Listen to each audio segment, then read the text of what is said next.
so as you get a sense of where I'm coming from and why Alfonso and I got the idea of discussing this question, right? Then what do we have to consider whenever we talk about the effects-based approach? Well, is what do we mean by an effect in the first place? And this is where the stuff gets quite interesting in practice because, well, what we mean by an effect can vary greatly from one system to the other. So when we say, well, this practice failed to have an effect, in itself, this sentence means nothing unless we give a concrete meaning to the notion of effect.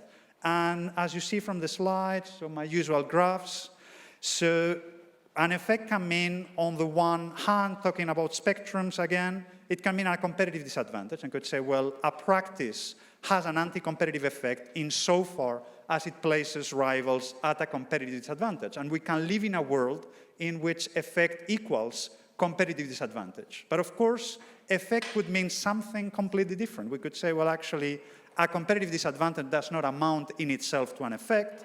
An effect can be harm to consumers. And unless we have established harm to consumers, we have not shown that a given practice has an anti-competitive effect. And in between, we can think of the other meanings that are halfway between competitive disadvantage and harm to consumer welfare, for instance, an impact on an equally efficient competitor, right? But this is one piece of the puzzle that I don't believe, at least, well, maybe some in the panel will contradict me, we haven't solved as of now, actually. What do we mean by an effect? When we say a practice has or fails to have an effect, what meaning do we attach to the word effect? So that's one area that I don't think has been solved in the case law. So then, and we have to bear in mind, of course, is that depending on how we define the notion of effect, the impact on the law can be very important. So if we say that any competitive disadvantage amounts to an anti-competitive effect, then the job of an authority or a plaintiff is much easier than we say, well, actually, they have to show consumer harm. And depending, again, on the meaning that we give to the notion of effect, the effects-based approach will be more or less meaningful, right? So then this is one starting point of the discussion. The other starting point, and again, something that I don't believe has been addressed in a meaningful way, or at least in an explicit way, in the case law, so we have some cases where some light may be shed in the near future, has to do with the probability of the effect. So then, irrespective of the meaning we attach to the word effect, there's another question that comes to the fore. Well, we need to show an effect, that's fine, but what is the requisite level of probability to discharge the burden of proof? Would a competition authority or a complainant or a claimant have to show that effects are plausible? Do they have to show that they're certain? Or do they have to show something that is in between? And again, we don't have, as I was saying, clear answers. And in that regard, we're not particularly assisted by the ambiguity of some words that have been used in the literature, and in the case law, these references to capability, to likelihood, etc. It is not of particular assistance when trying to make sense of that. But again, I guess the message that I wanted to get across in order to kick off the discussion is, well, again, depending on the level of probability that we consider to be enough, the analysis of effects will vary greatly, and the effects-based approach will be more or less meaningful, right? So then, if we set the threshold level of plausibility, well, can we not say then that every practice will have an effect, right? We are concerned about some practices precisely because they are a plausible source of anti-competitive effects, right? So then, from that perspective, one could say, if we set the bar very low, then the effects-based approach in practice will not amount to much, right? So those are the statements I wanted to begin with, and just to get the ball rolling, we can combine the two. Again, I'm academic, you knew that before coming, so no complaints. We can set the level of effects at the bottom left and say, well, any competitive disadvantage means an effect, and plausibility is enough. If we take this approach, if we combine the two spectra along this point, then anything will be an effect. And my sense is that the effects-based approach will not amount to much in practice. But of course, we can take the opposite approach, which perhaps some may say comes very close to what we see in the United States, And then if we take the opposite approach, we need certainty of consumer harm. Then I guess it will be very, very tough for a claimant or for a competition authority to establish anti-competitive effects in any given case. Again, the bottom line is the same. How we go about these particular questions, how we place ourselves along the spectrum is an absolutely crucial question in practical terms, right? And this is the discussion, again, that I guess was missing and that might come to the fore in the coming years, right? So this is the background for the discussion, and pretty much in the same way I did with the previous panel, I thought I would structure the discussion around two key questions. So then the first question, I guess, is that of what do we mean by an effect in the case law, right? So then those are the questions. And before we get to discuss the law, I found it particularly interesting to turn to the economists, because I've always been suspecting that much of the discussions that lawyers have about effects is sometimes meaningless to economists, right? So then I would start somewhat in a provocative manner and asking to the economists, well, does this make any sense to you, right? Can we say that an effect is something other than harm to consumer welfare, right? So then I guess we can kick off the discussion with Sven, we can follow with Avantika, and then we can move on to the lawyers for the discussion of the case law as such. So if you don't mind, Sven. Yeah. Thank you, Pablo, and thank you for the invitation. I have to give the usual disclaimer that I'm here and speaking on my own, and especially this topic, maybe I'm very clear I'm speaking on my own. I came into antitrust after been doing mergers for some years, so it was about 15 years ago, and I was astonished, I'm still astonished, that it seems that we can have these discussions at all, right? We can sit here 60 years into EU competition policy and what are effects and what are object restrictions and scratch our heads. But I guess this makes our life interesting. I would also say that now Pablo put it more precisely than he had done in here. What do the EU courts say? That was not exactly how he put it to us. That was more, what do we mean by effects? And I think what we are saying here, probably there's some things we can agree that the courts say, and then there's probably something we each have our own idea of what we think they might have said and what we would have hoped they would have said or hope they would say in the future, right? So I think what we will have is a discussion of the mixture of them. So, and I'll probably be speaking to some extent mostly about what I think I would like us to do when we're looking for effects. Maybe that's more precise. We're probably also mostly speaking about effects of sort of excluding exploitative abuses.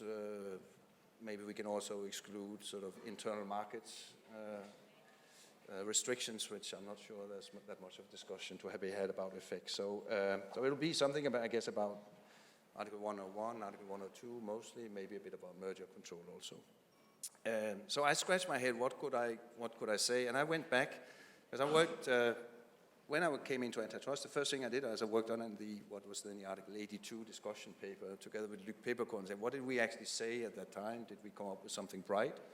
Did Lars Kølby, who was here before, did he come up with something bright in the Article 101.3 guidelines? And there are actually lots of good stuff in there if you haven't gone back and read them recently, also on these issues. So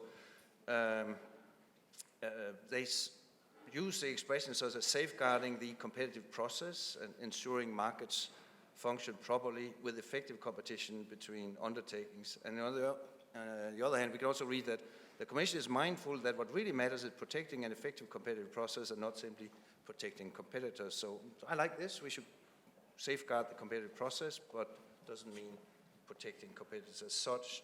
But what does that mean? We hear catchphrases sometimes sort of saying, well, there cannot be competition without competitors, which of course is tautologically true. But on the other hand, there may be some competitors that don't matter that much to the competitive process. So how can we measure whether, for instance, losing one particular competitor makes a difference, whether it damages the competitive process? And my view is then that we worry about the competitive process because it delivers results. It delivers goods. It delivers goods outcomes. We're not in some realm of moral philosophy where individual rights are are derived from higher principles, and that is where it seems to me we are when we talk about freedom of action or something like that. I think in the end, I think competition policy should be about delivering something, delivering good outcomes. So does a certain behavior damage the competitive process so that it delivers worse results? That's what we should ask. And that is, I think, what I mean by effect. So what do I mean more precisely again? And that is where I think we come in with the consumer and the customer. Because in most cases, we can use the consumer as a proxy for whether the competitive process is harmed. If the consumer gets a worse deal because of a certain behavior, then the competitive process is damaged.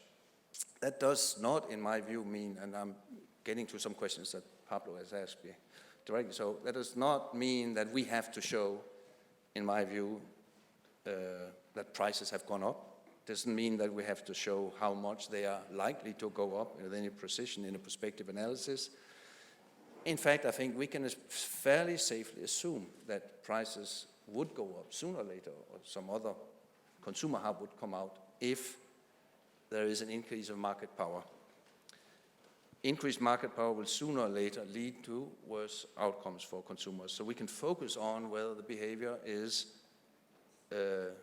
leading to increased market power, creation perhaps also under Article 101, increased market power or maintaining market power. And that actually is put very nicely in the 101.3 guidelines. Say negative effects on competition are likely to occur when the parties individually or jointly have or obtain some degree of market power and the agreement contributes to the creation, maintenance and strengthening of that market power or allows the parties to exploit such market power.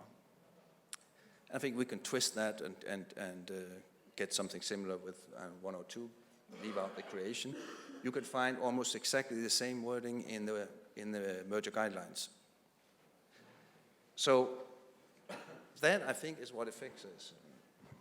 The effect is that we have a good, now I use the word plausible, whether exactly it should be plausible or likely, I haven't thought that much about, but we get to that, I guess. So we have a good, plausible story, also known as theory of harm, for how a certain agreement or behavior will contribute to the creation, maintenance, or strengthening of market power, which is more or less the same as asking, how would this agreement or conduct allow the parties or the dominant firm to raise price or otherwise harm consumers? But I don't think we have to show exactly what it would be, how much it would be, and not necessarily even exactly in what form it would materialize, I think. And what is then a good plausible story? And then I have to, of course, as an economist, think it is, for me, one that makes economic sense and fits the facts. So that, I think, is effective. Good. So I'll resist the urge to participate for the time being, but there's an important point that you mentioned, or something valuable to me, that from the perspective of an economist, references to the competitive process make sense, right? So this is what would come naturally to me. We can start discussing the case law later, but I think it's important from that perspective. I could say, well, we can give an economic meaningful sense to this whole idea of the competitive process, and we can align the case law, we can structure the case law in a way that makes economic sense, right? So that's already a valuable point. I wonder whether Avantika would have something, well, specifically perhaps in the competitive process, and in general, as to how an economist sees the analysis of effects in concrete terms, so about the specific meaning of effects for the time being. Yeah. Thanks, Pablo. So I think at the very beginning, I'll start by saying I broadly agree with Sven that you don't have to look at exactly how much the prices may rise for consumers and or quality, innovation, or what other parameters. So that's quite a high threshold if you have to prove that exactly how consumers have been harmed. So from a practical perspective, you would want to look at other things. So you look at whether a conduct has affected the party's behavior and affected competitors, right? So I think as a broad point, I would agree with Sven. Now, before I come on to maybe a little bit more detail, just to say that I'm probably a bit more on the right on your spectrum than Sven is, but if I understood him correctly, he's kind of on the left-hand side. of that spectrum. But before I come to that, I just wanted to say that, look, for an economist, whenever you say an effects-based approach, you're thinking counterfactuals. Saying, okay, what is the counterfactual? What would have been the world without the agreement or the conduct, in a merger context, the merger? And then you want to figure out what the outcomes would have been in that counterfactual world, be it for the competitors or customers. Now, if we just keep on talking about, a foreclosure kind of theory of harm, that you're thinking of a competitor and thinking of what would have been the world without this particular conduct in the counterfactual for the competitor, I would say that actually it's fine to look at the competitive harm and you look at and see whether a particular conduct affected a particular competitor or more than that. But I would actually question whether that's enough on kind of defining what are we looking at, what is effects. And in particular, I think that you do need something more, in particular mechanism, to link that, whatever the harm to a competitor, to the likely harm to consumers. And I don't think it's enough to say that the competitive process is harmed, and therefore I presume there's consumer harm. And if I just take your example, Pablo, as efficient competitor test, because the AEC test is obviously mentioned a lot when it comes to effects-based approaches in a rebates context or other price-based abuses. Now, here the focus is clearly on as efficient competitors. So you're not, as when you said, the aim of competition is not to protect competitors, but to protect, and not to protect, inefficient or competitors with higher cost. It's to protect as efficient competitors. And the idea, I think, one can interpret that test as saying, well, because if a competitor is as efficient, you presume that they would price, their prices won't be too high, and that would give consumer benefit. Now, that is all our, traditional AEC test. But I would say that if you now come to these new types of conduct and new markets, like digital markets, why doesn't that principle still stand in the digital market context? That is, when we are talking about a particular conduct, whether it's self-preferencing, whether it's something else, affecting competitors, there seems to be no discussion around this concept of efficiency of the competitors. And by efficiency, I don't mean their costs, but just the idea that these competitors should still be those who deliver consumer welfare. And I think this is closely related to the causality question, that is it the conduct that is causing an impact on the competitor, or is it something else? Now, if we think of the recent cases, Google Shopping, I think, is a difficult case because there's lots of competitors, and you can't really look at all of them and figure out, if they are, if they would or they're likely to deliver consumer welfare or not. But one case that comes to mind in this context is Google Street Map, where there was only one or two, actually, competitors. And I think that judgment is quite insightful, that actually the court looked quite closely at the Street Maps business model, their performance, and also said that, look, the causality is important here, because what we have to figure out is, without Google's conduct, what would the world look like? Would Street Map be a effective competitor in that counterfactual world? And that's really the test of whether there was an effect on even the competitive advantage. And in that particular case, the court did look quite closely on what I'm calling here as efficiency of the competitor, but what I mean is the quality of the competitor to deliver consumer welfare, and came to the conclusion that no, I mean, in that case, it was not clear that it's the conduct that led to the effects, and therefore it was not abusive. So I think it's important to actually have some sort of idea of the mechanism by which the consumer welfare is connected to the competitor foreclosure.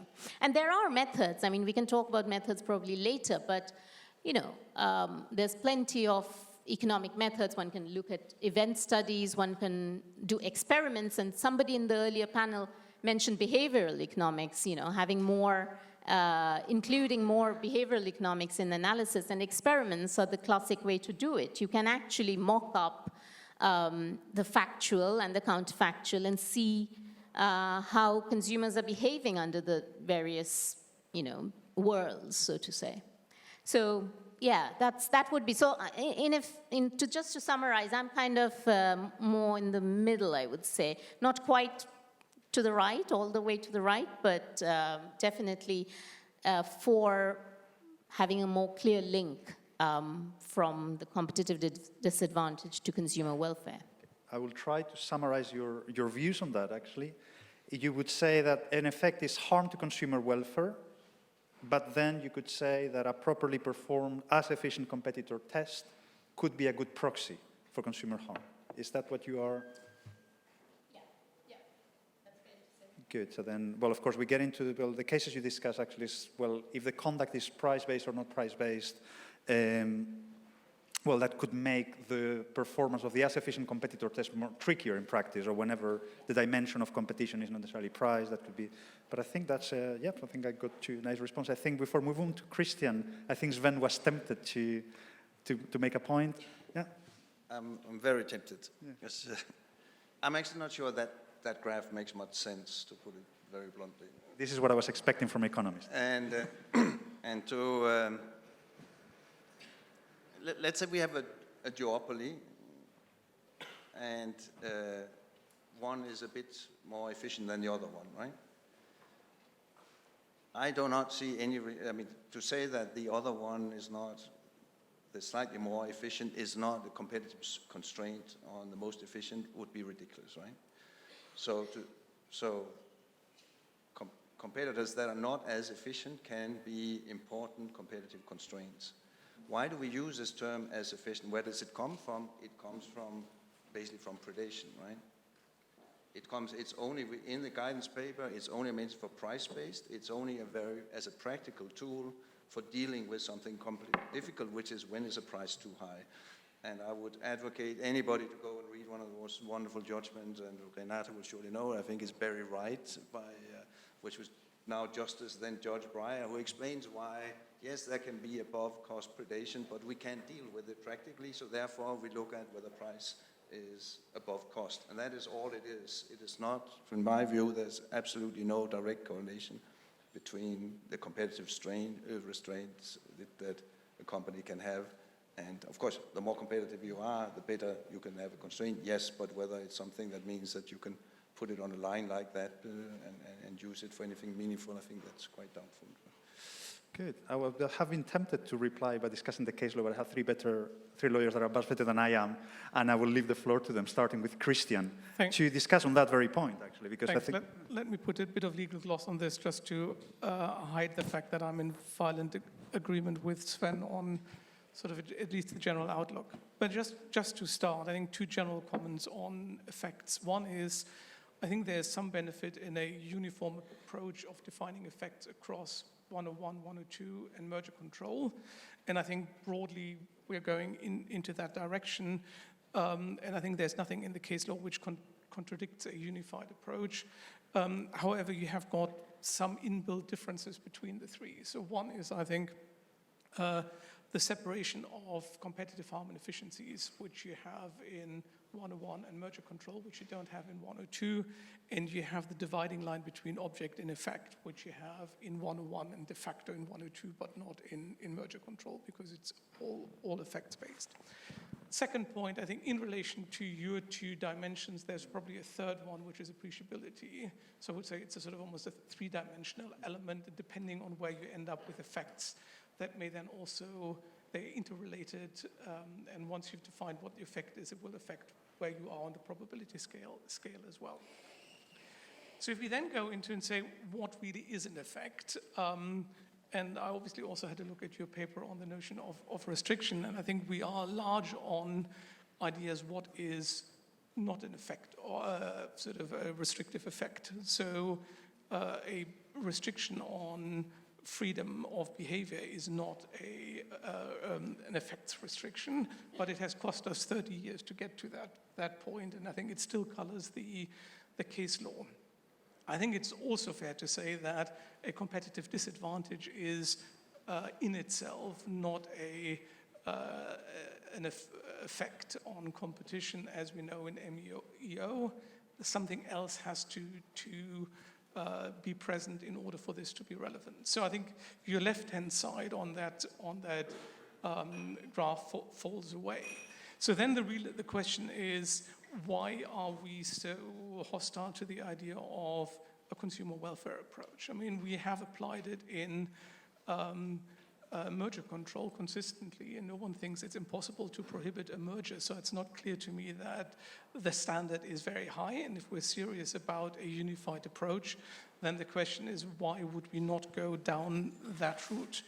And so the first question is because the case law says, well, it's not all about protecting the direct impact on the consumer, it's also the competitive process. But here I'm with Sven, if I understood you correctly, sort of you use consumer harm as a proxy for sort of what impact you have on the competitive process. And the problem you have if you don't use that is twofold. The first one is clearly pro-competitive effects can have negative effects on rivalry. Sort of the perfect mousetrap might wipe out anyone. Nobody would presume that you prohibit innovation, even if it has a negative effect on competition. And the second problem you have is that a lot of practices are ambiguous. You may have pro and anti-competitive effects of most of the vertical restrictions, and if you do not use the consumer welfare screen to help you, then quite frankly, you are left with inconsistent case law. So I think, but to also be clear, consumer welfare does not mean every time an unstructured rule of reason. I think if we want to be reasonable about it, we need to find screens whereby we have a consumer welfare standard in mind, but we do have presumptions and rebuttable presumptions in order to make the whole thing workable. Nor does consumer welfare mean that it is all about allocative efficiency. I think that can be dynamic efficiency or allocative efficiency. Neither of that is I think, per se excluded. Last comment is, I think it is somewhat ironic that the more effects-based approach has in practice actually had the opposite impact on policy. So what we now see is that the Commission does not pursue effects cases at all anymore, or virtually not at all. It goes sort of very largely towards sort of object restrictions because presumably the efforts of showing a sort of an effects case is disproportionate, and there is a constant temptation by the Commission then to expand the object box, which the court thankfully has resisted. But I think where we need to get to is a consumer welfare analysis in 101 and 102, which is very similar to merger cases where you have prohibitions from time to time, and you also have, if you like, your Article 10 scenarios, but where you have a proper application of an effects-based analysis. Makes sense. I will add a couple of points, actually, if we move on, and maybe, Christian, you may want to react. So first point, I wanted to add, quite important, I do have a third dimension in my paper, but I don't want to scare people out. Alfonso would have said that I'm becoming too academic for the conference, but I mean, it's an absolutely important point, right? And more seriously, there are two, I think, issues that are quite interconnected and that are quite interesting. I think that makes this discussion timely. So now that we're discussing the case law specifically, I agree that in light of the case law, competitive disadvantage or limiting the freedom of action of one of the parties, I think this is not enough to establish an effect.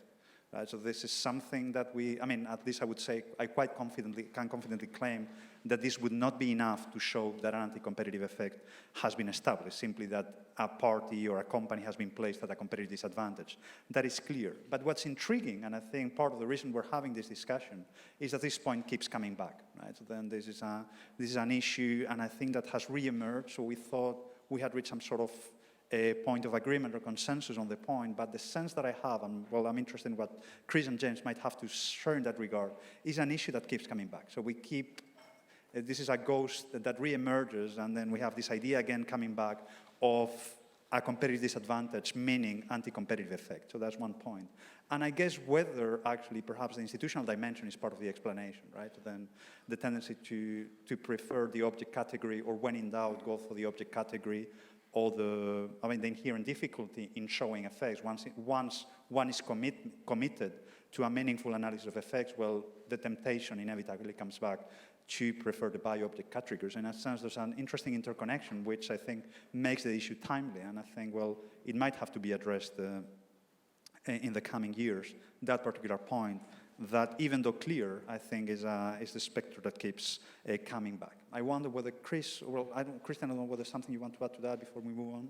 Or, yeah. Just one point. I mean, what always strikes me is, I think the consumer welfare standard is without an alternative, and particularly as we talk about balancing intra-brand and inter-brand competition, restriction of competition versus efficiencies. The only way, in my view, how you can balance is you need to have a common denomination. And if you do not accept the impact on consumers, what's your alternative methodology? Yeah, well, that's a good point. I think it comes back to what Avantika was saying in a way. We can have consumers at the back of our mind, but it doesn't follow. And I think we all agree so far that we need to establish consumer harm specifically in the specific context of the case in light of a fully fledged balancing, right? So we can give a different meaning to effects and remain in line with the idea of a system in line with the interest of consumers. No, that's, absolutely. Chris? All right. Thanks, Pablo. So I think that when we talk about effects and an effects-based approach, it actually means a lot of different things to different people. And I think if you go in and really look at the case law, you can find examples that fall very close to the lower left end of your graph, and you can find some that sort of move up in the other end. So there's not a consistent answer. And maybe the reason why there isn't a consistent answer is, I think there are many reasons, but one of the reasons is maybe the process internally at the Commission, where you often see that you have the chief economist team on one side pushing for a more effects-based approach, and it makes sense in the decision-making process and the internal deliberations, but once it then gets into the hands of the legal service, then there is a very strong reaction to giving up any kind of gain ground in the courts, and everything should be as form-based and predictable as possible. And I think often when questions of legal certainty enter the debate, in that respect, it's not so much legal certainty for the defendants, but it's legal certainty for the legal service that they can actually uphold the decision in the courts.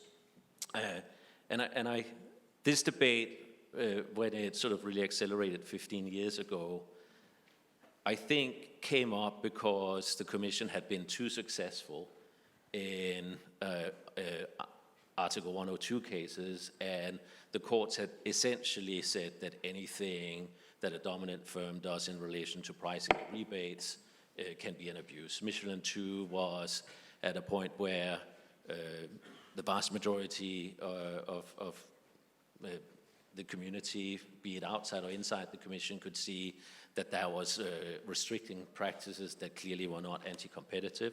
And I think that that was really the trigger for this push towards a more effects-based approach.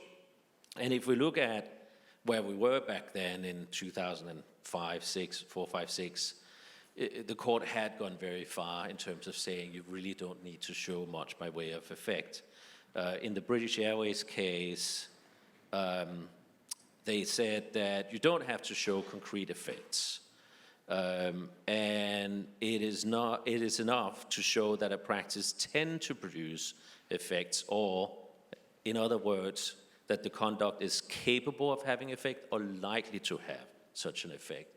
So in the court's language there, we sort of have capability and likelihood put next to each other, and we don't really know what is enough, but concrete effects is certainly not required. And they also said in that judgment that even if you've set up a scheme to oust your competitors and you don't succeed, that is not enough to prevent finding and abuse. And I think that those kind of cases, British Airways is one example, is what has led some then to argue that there is no need to look at actual effects in the market. We can do this purely theoretically, and we don't have to look at what happens, and even if someone is successful or not successful, that does not determine the outcome. But I think if we go back and look at what they actually said and what they actually did in that judgment, in British Airways, there is a difference between what was the goal of the practice and what was the effect of the practice. You could still have had an anti-competitive effect without achieving the goal of eliminating your competitors altogether. And the court and the commission in the decision looked at that British Airways had lost some market share and some of the competitors had gained some market share, but they didn't just ignore it, they actually go in and comment on it and explain, I would say in a cursory way, but explain why it was that that was not enough to get British Airways off the hook. So as I said, that was one example. And I think, so back in 2005, 6, when the drive was really coming from the economists to say we have to do something new, the old approach is too extreme. Obviously, we had a lot of economists saying that it is possible to do something that's a more effects-based approach, because otherwise that whole push would be unsuccessful from the get-go. And as I was preparing for this panel, I found a 2006 presentation given by the chief economist at the time, and it was not at a chilling competition conference, but I assume that was simply because it didn't exist at the time. And in that presentation, Damien Nevin suggested sort of a 3-step approach to how you would, in practice, go in and look at effect. And he said the first step is that you have to spell out a logically consistent theory of consumer harm. Obviously, I think an impact on the competitive process can be a step towards that consumer harm. And then, and that's the important step, you have to validate that theory empirically by first checking how realistic are the underlying assumptions of your theory, and that's the ex-ante approach, and checking if the predictions made by your theory are consistent with the observed market outcomes. And so that's the exposed approach. And given the time that it takes to run these cases, and given that sort of when complaints are made, we can also always look at what is the effect in the market. It doesn't mean that you say, well, here's someone who is growing fast, a rival that is growing fast, so there cannot be any anti-competitive effect. But it certainly suggests that you have to point to something very specific before you can say that there's an effect. Or on the other hand, it's not because the rivals lose market share that there is necessarily an effect, but at least it gives you the idea that there is something going on, and you can go in and look at why is it that they're losing share. And then finally, Nevin suggested that you should look at alternative pro-competitive motivations for the practice. And I think that sort of 3-step approach is a good procedure. It's a good way of maintaining some structure and honesty in looking at these different things, and therefore getting to the answer of how likely is it that we can show effect here, and how likely is it that that effect is actually tied to the practice. Thank you. So I would like to tease you first and then move on to another topic that touches upon some of the matters that James may want to dwell upon, in particular the issue of timing and potential effects and so on. But I mean, before that, I promised to tease you, and it's on the point that you were mentioning that the case law, as I understand you say, it's a bit all over the place, at least in the context of Article 102. You see, it's all over the place. And I guess my question is whether one can make this same statement after the several cases we've had, which have seemed to be moving in the direction, at least at the middle of the spectrum, right? Then my sense is that, well, after the post-Danmarks, after Intel, and so on, my impression or my reading of the case law is that, as a matter of principle, in the context of Article 102, effect equals impact on an equally efficient competitor. As a matter of principle, will take me back, maybe Sven may want to add something. You could say, well, can the exclusion of a less efficient competitor be prohibited under Article 102 or in neo-competition law in general? I think, yes, I mean, there may be an exception on that, and I think post-Danmark is a beautiful example in that regard, but I would say as a matter of principle, my reading of the case law is that one. And I think this brings me back to what Christian was saying, in a sense, that we have been witnessing some sort of convergence across all areas. So I would say that perhaps 15 years ago, we could have said, well, perhaps the meaning of effect is not the same in Article 102, with the Michelin cases you were mentioning, British Airways and so on, than in merger control. But the impression I have is that perhaps we're moving into that area where, across the board, we have a single meaning to the notion of effect, right? So that's my sense. In the field of merger control, it has long been clear that an authority would not have to show consumer harm, so it can establish harm by proxy. This is clear. We have Ryanair, we have Deutsche Börse, and so on. So that's clear. But in the context of Article 102, and this is my question to you, do you not have a sense that it is no longer good law to claim or that a competitive disadvantage equals an anti-competitive effect? So I think that I like your optimism. I think that there has been some movement in the direction of eliminating, let's say, the most extreme cases where there was absolutely no effect shown and it was purely form-based. Where I think we are seeing maybe a slight difference is that you may be able to see that movement in the judgments that come out from the courts, although it is certainly not linear, and you have sort of, as was mentioned earlier today, 2 steps forward and then 1 step back, which creates some confusion. But I think when you're dealing with the Commission, then you very often run into situations where there is a push for going back to a more form-based approach and going back to some of the old ways, and where the notion that you have to go more in this direction and get closer to showing some impact on consumer welfare doesn't find its way into the day-to-day handling of cases. So I'd say that's why I'm maybe not as convinced that we are converging very clearly.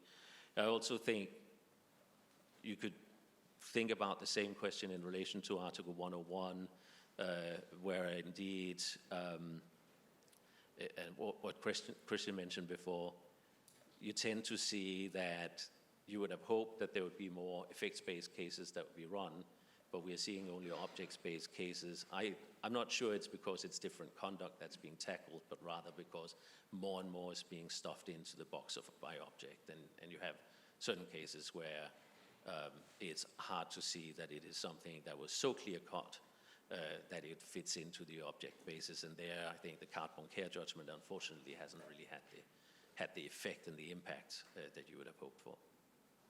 Good. Well, just to clarify, my question was about what the case law is, not whether the case law is followed. But that's a completely different story that could be for another panel. But I think those are good points. And the other point about which I was intrigued, and my guess is that James might want to add something, is about the timing, right? So then we know, and I think we have merger control as well.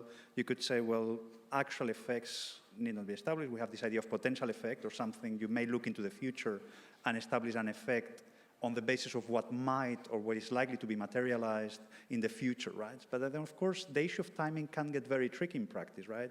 and depending whether there's some sort of gap between the time at which the practice takes place, the time at which the decision is adopted, and this is where we may get into an arena where the issue is not clear, and I guess timing could be another dimension added to the discussion. So James, Sure, I'm going to start by going back to basics. What is an effect? I mean, I think first point, three quick points. First point, and I'm going to look for 101, Christian's done 102. So first thing, if you're doing a case by effect, it's not a case by object.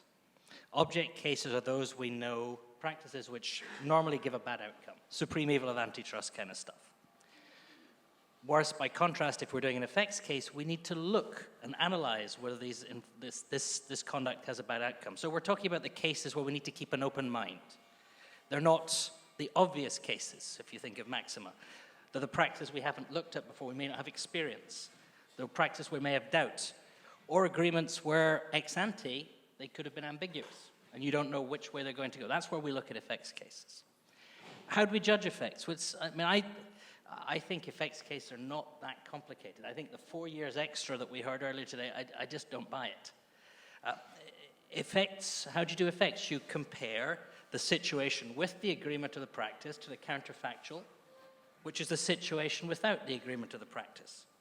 You need to find a counterfactual that's realistic and likely, and since this is the but-for world, you can't prove it with certainty.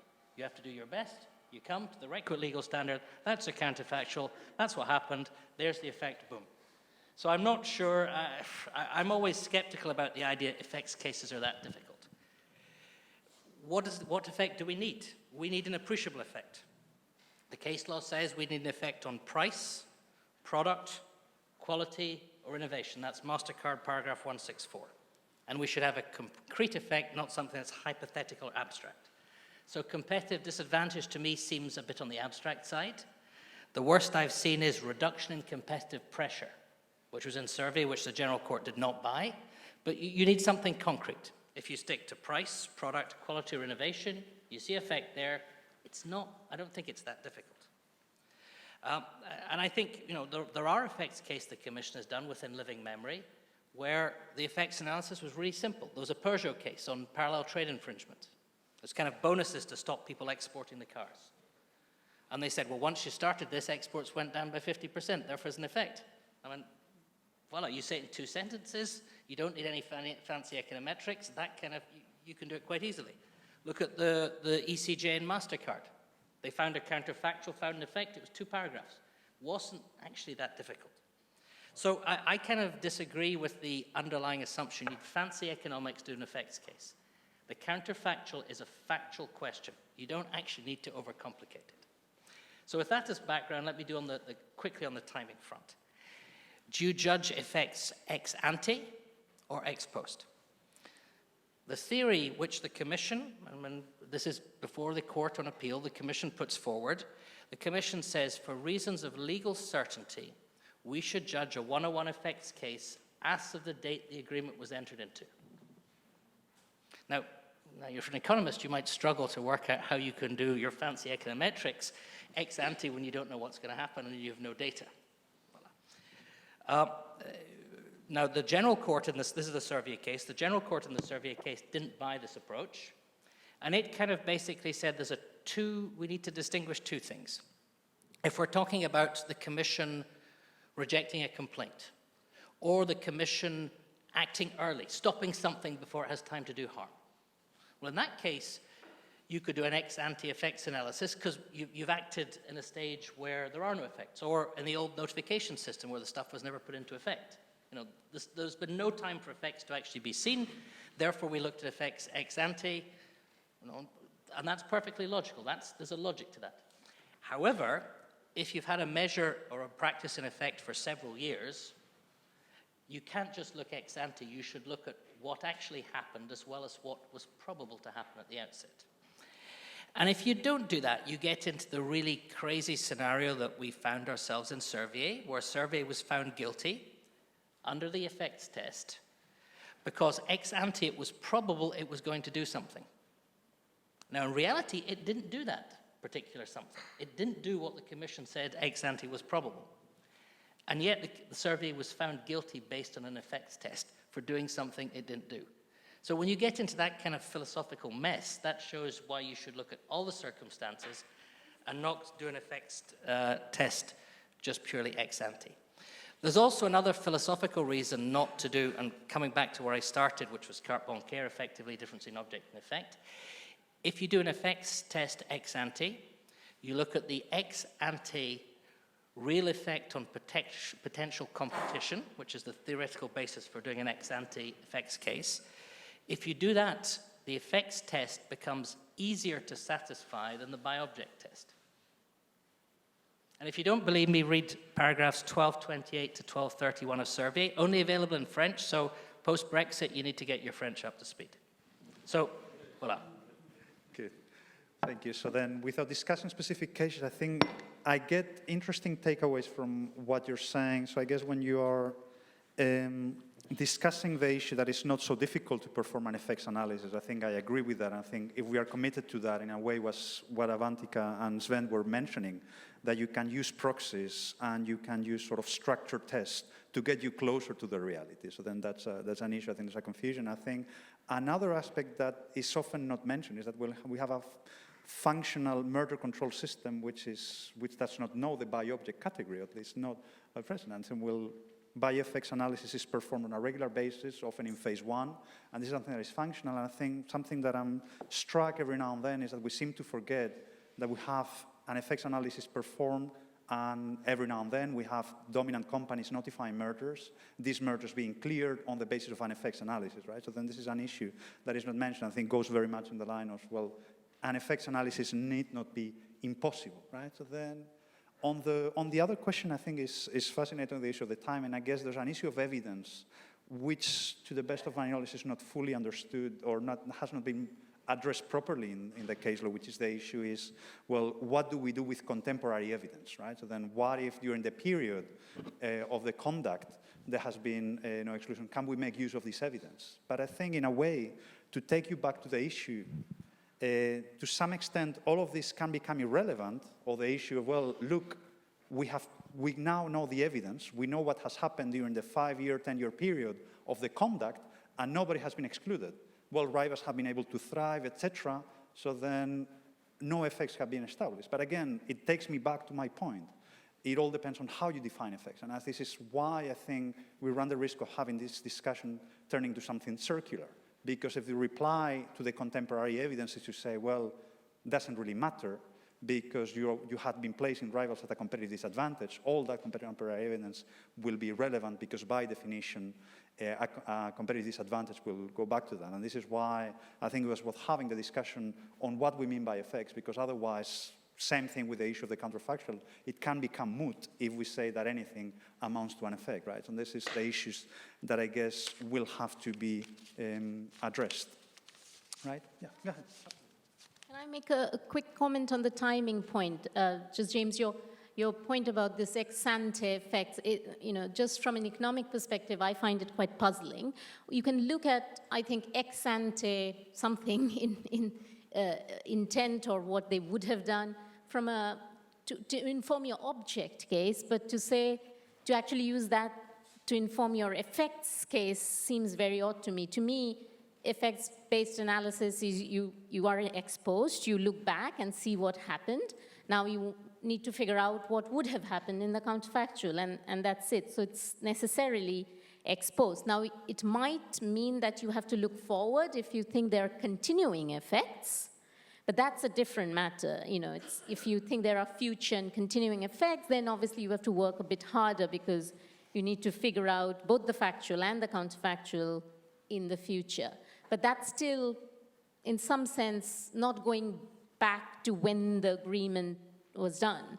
I just want to mention the paroxetine case, where this question also came up, and I think the CMA also had this point that, no, you should look at, even in an effects case, you should look at ex ante, and there the Competition Appeals Tribunal actually rejected that and saying, no, we don't agree, and it's actually, you just need to look at what happened and then need to figure out what would have happened in an effects case. James, I don't know whether there's something you would like to add. Well, it's just that there are some effects cases where you have to look at them ex ante. For example, carte bancaire. The by object bit was kicked out, there was still the effects bit left. But since that was a notification, it was never actually put into practice. So there are some cases where you're looking at ex-ante effects just because of the procedure. But I agree with you, if you put into place the practice for 5 years, why not just look at what happened, look at the counterfactual, it should be relatively simple. So I guess we can move to the question of the probability of effects, the magnitude of effects, which is, I guess, a tricky one in practice, right? Then, because we were discussing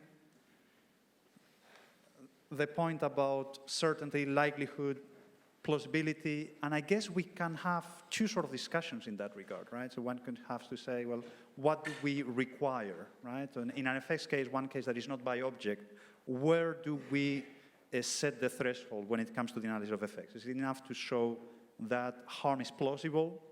Do we need to show that it is likely, and so on? So this is a discussion that I guess we can have. We can start with the lawyers, but there's another related question where the economists would kick in and say, well, can we quantify all of this? Can we really meaningfully assess the whole thing, or is identifying probabilities of harm something that is not real world at all, that will only be done on the basis of informed guesses, right? So then I guess I now turn to the lawyers just to invert the order, and I wonder whether one of you might want to say something about the vertical axis and of the probability of the effect and where we stand or where we should be standing. Yeah, sure. Shall I start?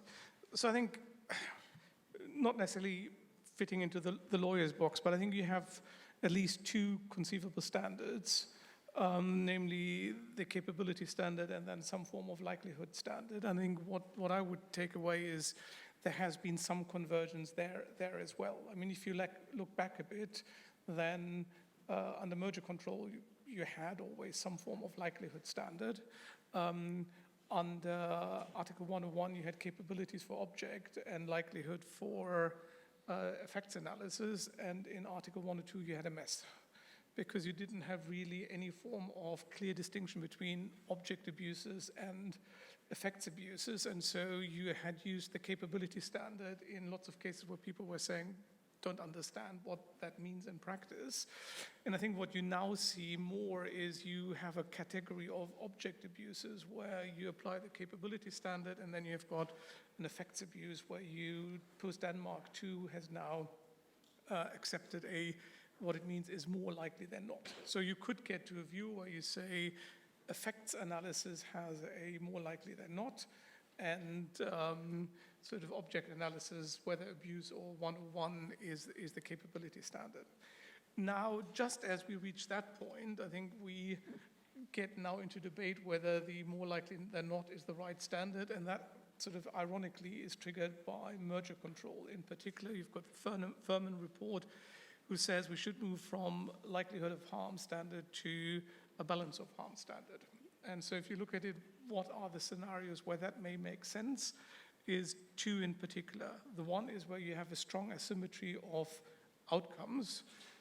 So where you say in 51% of the cases I have no harm but no efficiency, and in 49% sort of outcomes or likelihood of outcome, the world ends. So in that scenario, it's a sort of irrational point to say all I look at is 51% against the 49%. The other scenario, which is probably more likely, is in digital markets where you have just too many outcomes. You've got sort of hundreds and hundreds of outcomes, none of which has anywhere near more than 50%. And quite frankly, it's anyone's guesses. Would you want to intervene in those circumstances where in some scenarios, even if you attribute only a 10% likelihood, the consequences are really dramatic? Do you want to intervene in those circumstances? And so from a theoretical perspective, I can see the benefit. So if you believe in consumer welfare approach, well, then you should maximize consumer welfare and not just look at 51%. I think where I get a bit worried is that competition law hasn't been great at balancing anything. So if you look at what has happened under Article 101.1 versus 101.3, or in merger cases, the outcome has either been there is sort of harm and then suddenly you never found efficiencies, or there is no harm and then who cares whether they're efficiencies? And this may be partly strategic, that if you have a litigation strategy, you don't want to concede that a case you want to prohibit has any efficiencies. But I think partly is also due to the fact that competition law is just not that precise. So the idea that you could attribute reasonably close probabilities and reasonable magnitudes just doesn't strike me as sort of practically honest. It may be intellectually honest, but I think in implementation it's not going to work. And therefore my preference, if we feel that there are merger cases where you think you need to lower the intervention thresholds, let's do this more honestly by just lowering the intervention thresholds. Well, thank you. Just pick up on that, actually. I mean, I would agree, actually, that in merger control, and Cayuve has mentioned G. Honeywell, I think it's the best example that we have to show that the threshold we apply in mergers is likelihood, right? So then the General Court, I remember, discussed the scenarios and says, well, certainly harm to competition is plausible, but if we look at the feature of the market, it's not particularly likely. So the Commission had not established the anti-competitive effects. I would say in by-effect cases in Article 101, I think the threshold is clear. So we have several cases which say, well, saying that something is plausible is not enough. But of course, in Article 102, perhaps it's less clear. Maybe there's some scope for debate, but I think we are getting there. But the irony that you mentioned is that we may be stepping back in the one area in merger control where the law has been more stable, more clear. Chris? Yeah, so mindful of the time, I'll be brief and broadly agree with what Christian said. I think the question of how high up you have to go on the vertical scale depends then also on the other dimensions that were mentioned. Exactly, well, how likely is the harm if it actually materializes, and what are the pro-competitive justifications or other justifications for the practices that are under scrutiny. If there is no positive discernible benefit, but clearly only an attempt at trying to undermine the process, then probably the likelihood of harm that we have to establish is lower. Whereas if there are pro-competitive benefits or sort of some good justifications for the conduct, then the likelihood would have to be that much higher. I mean, I think the problem about the whole capable v. likelihood thing in 102 is that capable is a very low word in English. It doesn't require much, you know. Theresa May is capable of delivering Brexit. Boris Johnson is capable of having a free trade agreement with the EU agreed by the end of 2020. You know, you can say those more or less without a red face, you know, but is it likely? And there's a big difference in English. And I think that's the fundamental problem. And I think, the use of those two words kind of messes the whole thing up. But I agree with Christian, there's a bit more convergent now. And I think that kind of likelihood in the middle of the line is what we're looking for. It doesn't need to be certain, but plausible or capable or perhaps is too low, somewhere in the middle. And there's a good case, actually, in the UK. There was a decision in March this year in the Remicade case. It's a discounting case, a 102 case, where the discount scheme was designed to effectively block out the non-competitive part of the market, to lock up the contestable part of the market. The CMA found the scheme had the potential to foreclose competition. It was designed to do it, but the market didn't actually turn out to be the way they thought when they designed the scheme. The contestable part of the market was larger because of the way the NHS acted. Therefore, any anti-competitive effect was unlikely. So they closed the case. Very unusually, they closed the case. But you can see difference in likelihood and plausibility. You can see the risk of a false positive there, and that's a very good example.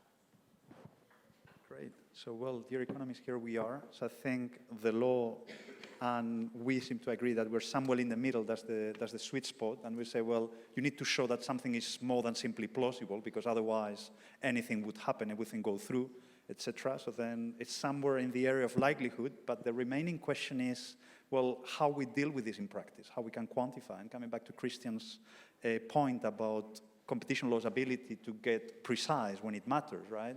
And of course, if we're moving in the direction of the Furman report and so on, well, then getting precise on those points becomes even more important, right? So what's your reaction on those?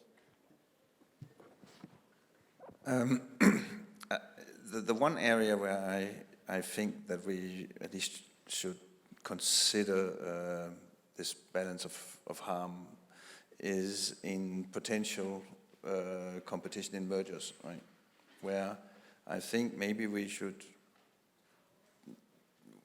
we should start worrying about whether these digital companies buying up one after the other in markets which we cannot really see today, whether these people, they're not overlapping now, they may not be overlapping in the next few years, but perhaps there is a potential of somebody coming in. And if that growing up in another market and creating competition to the big guy who is buying now, that would be an enormous benefit if that happened, right?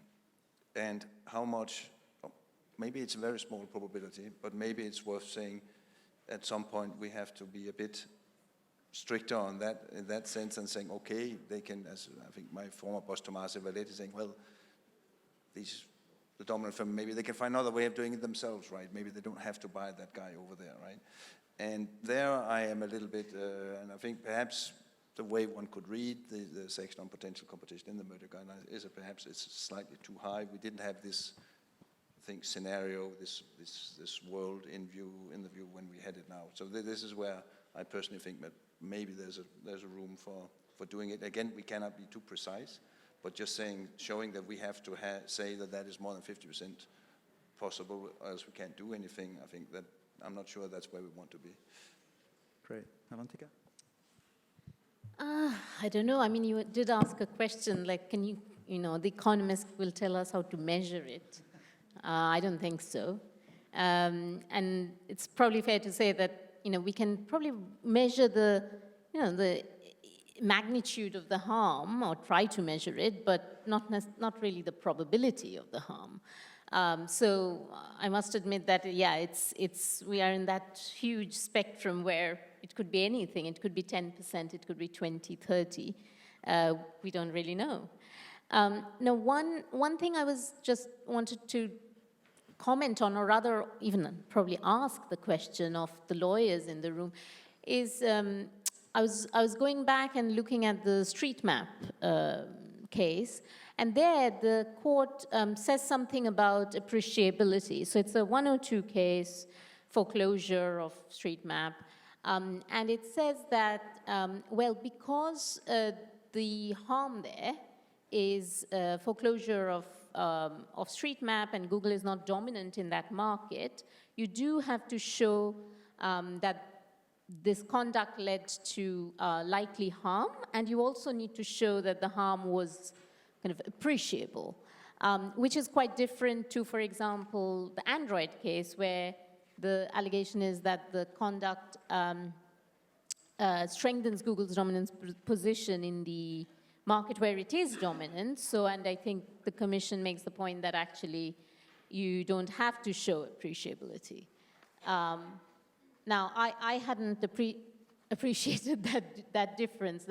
Is that something that can play a role in this whole question of, is just plausible okay, or do you have to look at appreciability even in a 102 context? While they think a bit on that, I think there's a bit of a confusion in there, actually. There's a difference between what we mean by effect and what we mean by an appreciable effect. And this is something that gets lost in translation every now and then.